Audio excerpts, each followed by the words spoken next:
मूसा दुख सुख में साथ आणी अमा।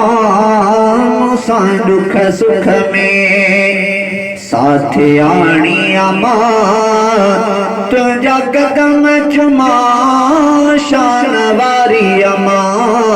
मूसा दुख सुख में साथ आणी अमा।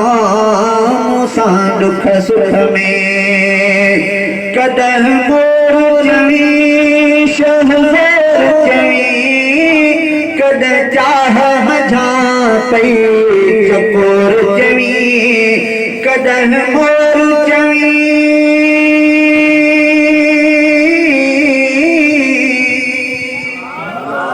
कदह मोर चवी शहज़ेर चवी।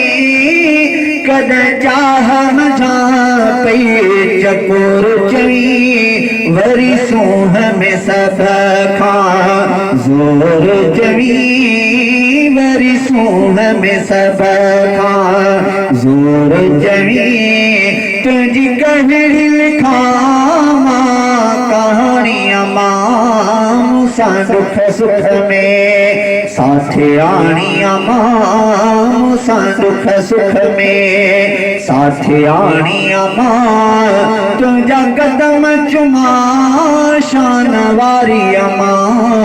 मूसा दुख सुख में ॾाढा ॾुखड़ा ॾिठा तो मुख जणे।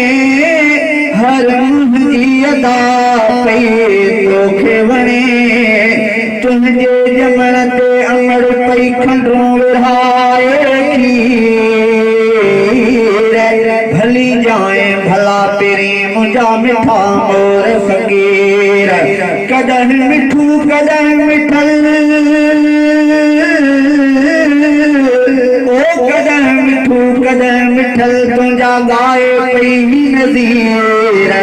अदा माण्हू उहे अमीर जंहिंजी अमड़ हाल हयाता। ॾाढा ॾुखड़ा ॾिठा तो मूंखे ॼणे। हर मुंहिंजी अदा पई तोखे वणे। पाए भाकुर कीअं पई अमड़ खणे।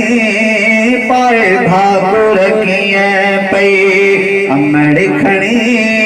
तुंहिंजी यादि न थींदी पुराणी अमा। मूसा दुख सुख में साथ आणी अमा। मूसा दुख सुख में साथ आणी अमा। तुंहिंजा कदम चुमा शान वारी अमा। मूसा दुख सुख में तुंहिंजूं दुआऊं ख़ुदा मंज़ूर कयूं। सब तकलीफ़ूं रब दूर कयूं। तुंहिंजूं दुआऊं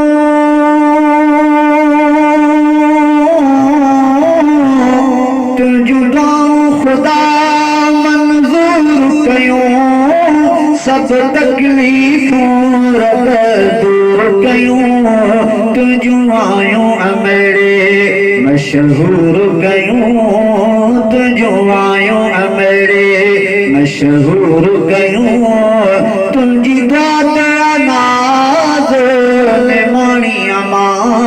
मूसा दुख सुख में साथ आणी अमा। मूसा दुख सुख में साथ आणी अमा। तुंहिंजा कदम चुमा शान वारी अमा। हिकु अर्ज़ु अथ में सो अघाए धणी। हिकु अर्ज़ु अथ में सो अघाए धणी।